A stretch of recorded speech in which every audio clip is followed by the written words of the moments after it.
Hey guys, it's Max. How's everyone doing on this beautiful morning? I'm looking for my Coke. I have a good one planned out for you today. It's called Can Tommy Retire with Only $500,000? So we're going to get in the retirement simulator today, and we're going to simulate a little erosion, a little all kinds of stuff. We're going to look at some interesting high yield funds, and we're going to look and see if Tommy could retire before high yield funds and then after high yield funds. I'll give you a hint. The answer before high yield funds is definitely not. If Tommy needed to make $3,500 a month in retirement after taxes, the answer is definitely not with only $500,000. We'll get into the middle of that though.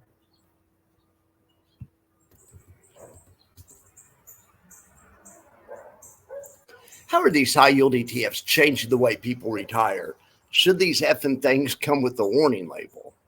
All right.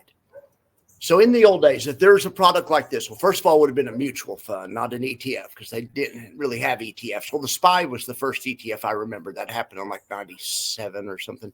Anyway, but they didn't have tons of them. But if there was a mutual fund that did what these funds do, pay you a huge dividend, but erode, anywhere between a quarter to half your money away every year, I would have had to have my manager at my firm and probably his manager sign off on it. And what they would be looking for is they would be checking to make sure, not that I understood it, that my customer, that whoever's the poor sucker I sold this investment to understood it, and that I wasn't taking them for a ride, that they understood the risk. And that was called that's called suitability. And that was when you're a broker, when you're in wealth management, when you're a financial planner, when you're a fiduciary, that's, to me, the most important thing. And I got trained by a really good broker. His name is Greg, and he really drilled this point. Suitability. Suitability was the number one thing. That's the number one bad thing you could do. The worst thing you could do that'll get you, that'll get you broker aids, where you're poison, where no firm will hire you. You can't have grandma, flipping futures, flipping options and selling futures. You can't have grandma on a fixed income. You have her, day trading futures. You're done, right? Okay. Well, nowadays, the broker system's dead. Brokers don't do this anymore. I mean, some people have a relationship with the broker, but by and large, the broker system's dead. It's every man for himself. Okay, so let's look back over the past year and see. We'll make a couple of examples, maybe like before high yield, what you would have had to do to retire if you needed $3,500 a month, and then after high yield, we'll maybe look at a couple of options. We'll look at two alternatives. So I've said before, the most misunderstood thing about high yield ETFs is erosion. Actually, that's probably the second most misunderstood. That's just the thing that triggers me the most. But truly, the most misunderstood is probably the difference between yield and total return, and that they aren't the same. Now, yield is an important metric, but it's its own totally distinct metric from total return. They're both important. Total return is the metric used to build wealth. Yield is how you create income. Income does not equal wealth in the same way yield does not equal total return. Wealthy guys have a good income, but you can't have a good income and make yourself wealthy, in my opinion.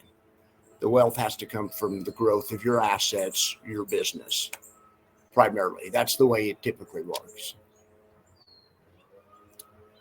These are important distinctions. There are important distinctions between building wealth and investing for income. In fact, they're typically mutually exclusive, meaning the more you invest for income, you kind of maximize your results for income, the less return you typically earn.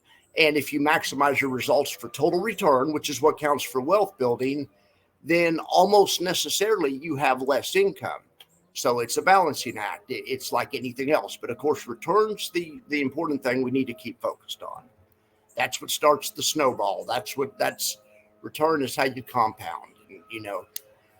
Everyone knows about compounding.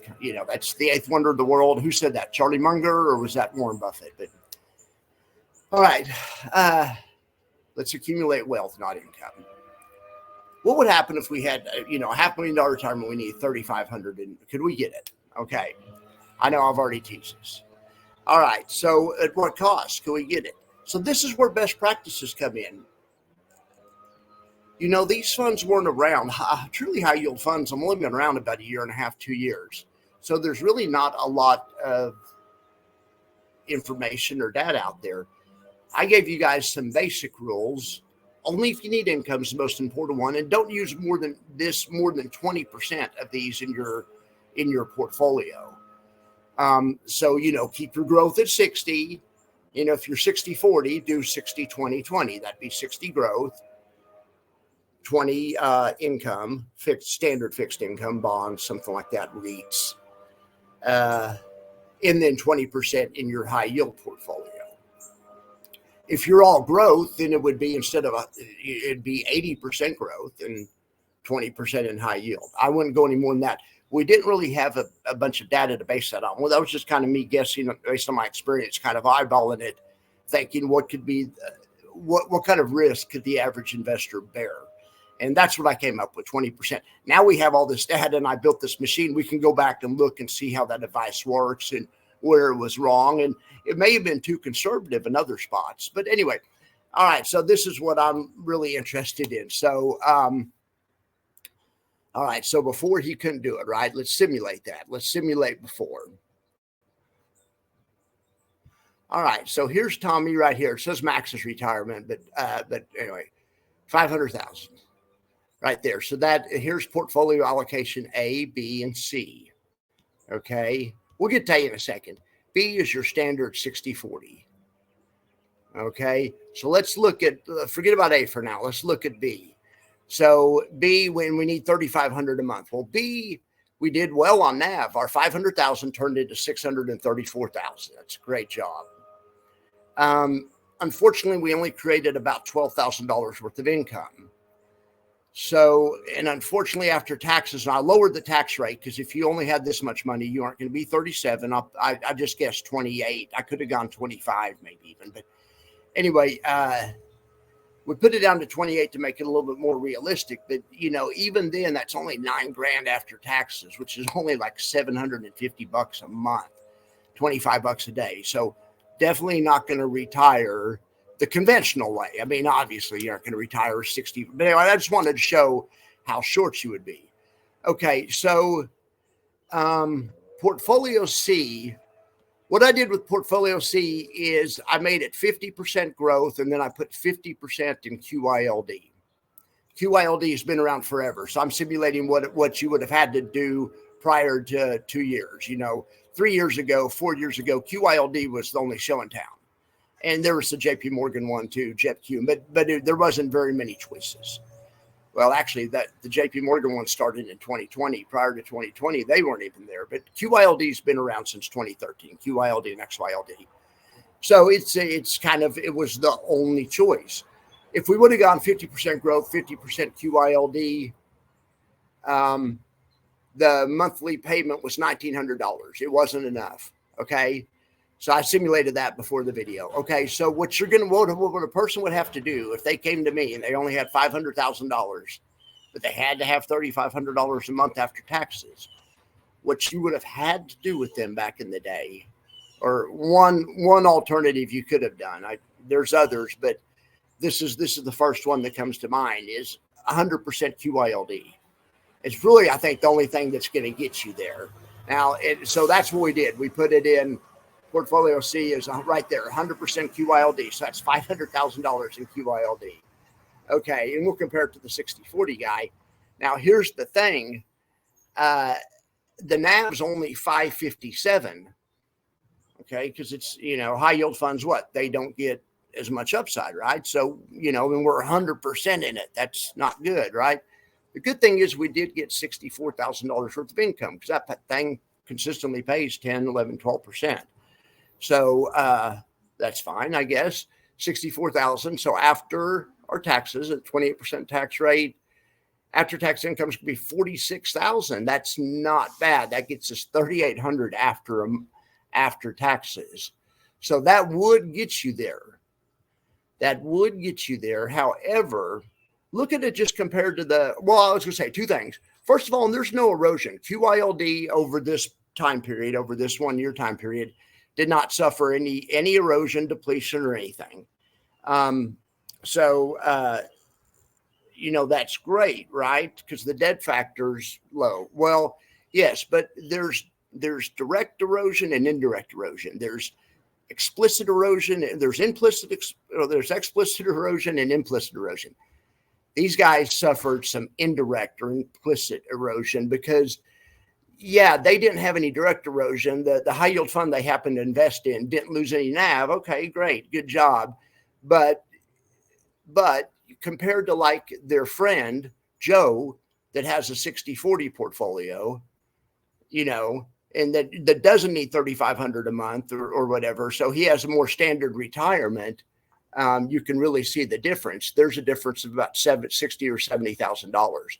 That's kind of the hidden cost of erosion. Anytime everyone knows that VU and VTI and long-term growth is the best way to build wealth over the long-term SPY Qs. Everyone knows that. No, I don't think many people would dispute that. So whenever you take any money divert any money from that and put it in any type of income thing, be it a REIT, a bond, one of these things, if nothing else, even if your investment doesn't bleed, even if the investment itself doesn't bleed, you're sacrificing gain by taking it out of growth. Okay. So the game is you leave as much in growth as possible and you take just as small amount as you need of these high yield funds to get the desired effect. So luckily we can tell exactly what that would be. And we can tell if the 20% rule would have worked. Okay. So now let's go back and look at this guy nowadays. If he was retiring, if he came to me nowadays,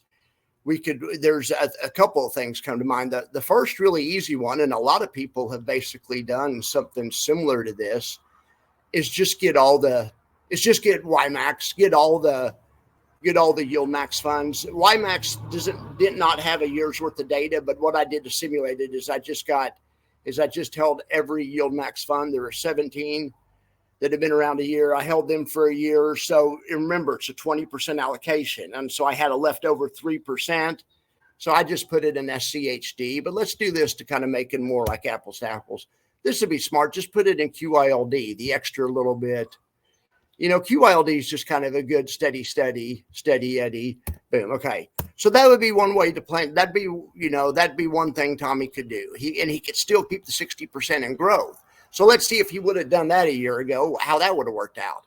Well, hell, Tommy would have done almost as well as the 60-40 guy at NAV returned. It's pretty damn good. But his income was 3.5 times the 60-40 guy.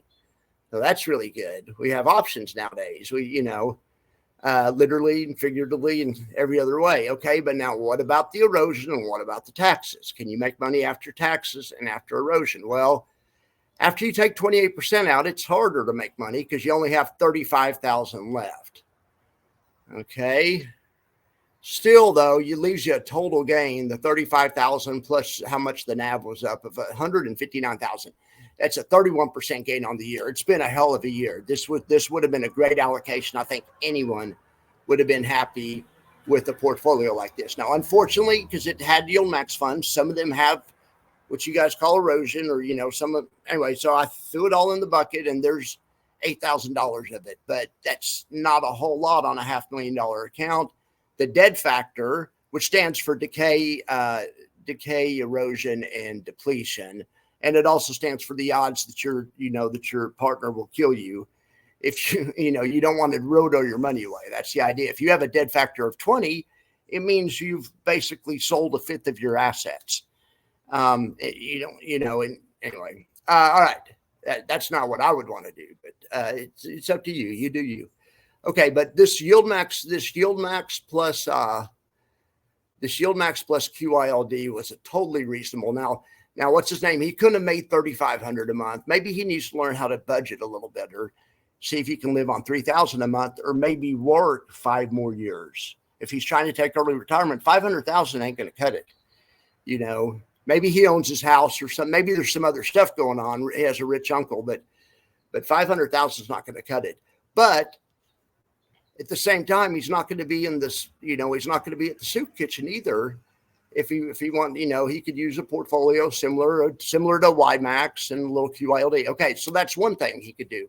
So what's another thing he could do? Okay, well, portfolio C's, I called it the YOLO portfolio because he put it all in one thing. Of course, we wouldn't do that. But let's go to portfolio C and let's go back to what we're supposed to do. Let's do 60-20 and see what kind of fun we could have in portfolio C. Now I'm going to say he listens to my channel, so he knows about the 20% rule, but he's also on the internet a bunch, so he likes all the ones that all of you guys like. You guys know there's anyone that watches all the channels, they're gonna be in and so we have a 20% allocation, so we'll give him 5% of 4 different funds. Okay, so he's going to be at FEPI for sure, of course. Let's say TSLY. I mean, also because even though TSLY did bad, to make it a more realistic simulation, because a lot of people didn't know TSLY's could be bad and like it. So let's say he was in kind of the internet ones. Let's say TSLY, FEPI, you got to give him some SVOL, right? If you're on the internet, you're going to have some SVOL. People on the internet love FEPI and SVOL, and it's good stuff. A lot of the funds people love also haven't been around a year, so that's why some of your favorites aren't on this list yet. But we need one more. Let's say he listens to my show. I mean, QQQY is a monster if used right. And we're going to see if we use it right in this case. Would 5% be too much? We'll see how much dead factor we have. And I don't know. I haven't pre-tested these. We're kind of learning together. I bet he does have some dead factor because I bet it is kind of high, but I bet it's not over 4%. I bet it's fine. I bet it's 1 or 2%. Okay, so here we go. So there's A, here's B, here's C. Okay, well, look at that. That's actually really good. Okay, NAV, not great, but better than it was when he was 100% in QYLD, quite a bit better than it was there. Still up 30% on the year, whereas he actually beat the 60-40 in total return. That's impressive. But he didn't beat the TSLY plus QYLD portfolio. And that's a solid portfolio too. But remember, this is including TSLY. And TSLY had a bad year. Most people wouldn't buy TSLY if they could go back and do it again. But I'm throwing it in here, to make it a realistic, what someone might actually do. So, and I bet you there's a lot of people out there that have that portfolio, TSLY, SVOL, FEPI. I mean, I'm sure there's. Anyway, and you can see why. It's been a hell of a portfolio. $59,000 income. So Tommy could still have his $3,500 a month, and he still has the 60% in growth. Okay. Before, Tommy had to have 0 in growth and have it all in QYLD to get the 3,500. That's the point I'm trying to make. That's how powerful these funds are. That's why when I first found out about them, I said they're going to change the way people retire. Yes. Do they partially cannibalize your retirement? Yes. Do you have to be careful with them? Yes. I mean, do they have, some stuff the critics say about them correct? Well, not usually, but I mean, not all the way correct. But yes, a lot of that stuff is correct. When used correctly, though, they can be a wonderful tool. Oh, and I didn't even look at the dead factor. Look, this has okay, so that tells me something's broken, but that's good. So that's part of what I'm doing. My apologies. So maybe the results were a little too good, but I'm glad I caught that. My bad. Hope you guys like this retirement simulator. I have some really cool simulations coming up. I'm going to make a 6-month simulator, and we're going to get in here with Round Hill and some of the younger ones, and we're going to see how they can play a part. And they're going to test really well. I know they will. It's going to be exciting. Okay, and I said it'd be 1 or 2 on the debt factor, and that's what it was. I had a wrong thing in there. So So on a $500,000 portfolio, we had $20,000 worth of erosion, worth of NAV loss. Okay, it's not great, but under 4% is our, corresponds with the 4% rule. So that's within the realm of being acceptable. I mean, acceptable results, whatever you want. That's within tolerances, let's just say. Okay. All right. Well,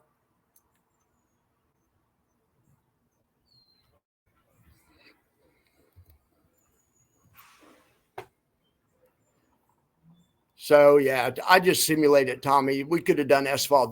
That simulation would have been good too, Misty, TSLY. Let's do that one. Let's do that one real quick. So we'll just do 4% in 5 different funds. This would be a totally reasonable thing, and also a very internet centric, something that somebody that's on some of the Discords I'm in, they all talk about these funds all the time because they're great funds. I mean, TSLY hasn't done so great, but I mean, it has a lot of potential, and it's done decent lately. All right, so let's do it that way. Really, one more time to make it a little bit more interesting. So we'll switch the ones that are 5 to 4. Okay, well, they watch Rod's channel, so we'll put it in NVDY, the GOAT. All right, everyone likes NVDY. Okay, so let's see what happened. I mean, look at this. This is $4,000 a month. And mind you, you still have 60% in SPY and 20% in bonds, right? You have 4 to 4. Yeah, it's 20. I mean, it's almost like I made an error somewhere. This portfolio is a too good to be true portfolio. That's what we'll call that. I mean, you almost have the NAV results of a 60-40. You get pretty damn close. You beat it in total return. Look, you have 33 to 28. Beat it in total return, but you almost beat it in NAV return. That's huge. Have an acceptable amount of erosion. It's really depletion, but whatever. It's low. We're going to control it, identify it, and control it. It'll leave you with a $4,000 monthly payment, $940 a week, $135 a day on a $500,000 account. I'm telling you, that just has never happened before. Like I said, I made my channel because when I realized this, and this was 13 months ago, last October, first thing I did was told my dad and brother-in-law and everyone I know about him. But I started thinking this is going to literally make people that weren't able to retire before, or maybe they were able to retire, but not without doing something maybe not that smart with their money. Now you can stay fully invested for the most part and still enjoy a nice retirement. Here's the thing, and you don't have to do this. This is up to you. Let's say this guy is married and his wife has the same amount in her retirement, and this guy only needs about $1,000 a month because he's also got $1,000 coming in from a small business or something, then he's going to want to stay 60-40 or something more conservative. There's no reason to go for the highly aggressive portfolio and expose yourself to all of the dead factor, and unless you have to. Now this guy that needed $3,500 per month for whatever reason, maybe he's single and that's just what he needed. So that's the way we work the simulation. But there's going to be more to follow on this, and there's going to be more simulations. If your favorite fund's not in here yet, it's probably because it's not a year old. But there's new funds turning a year old all the time. In fact, just today, I think the Goldman Sachs funds, GPIQ, GPIX, turned a year old. So I need to put them in the retirement simulator, and we'll have some content on them. They're very good funds that I know you guys like a lot.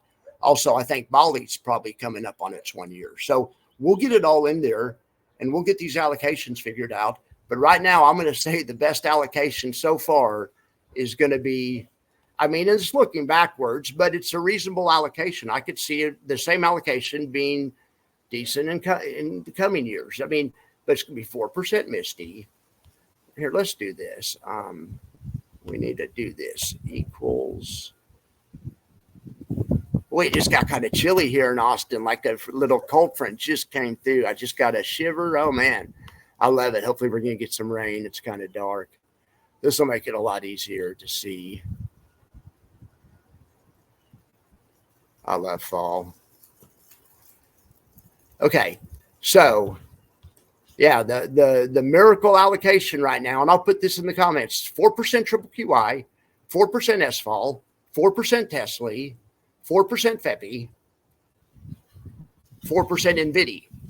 And remember, I could have put the 4 best funds in there and made a better allocation. I know I'm going to get comments. Why didn't you put?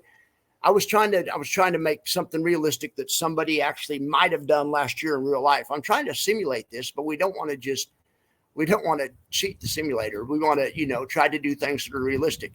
This allocation doesn't break any of Max's rules. And not only that, and it's all the ETFs that you guys all like.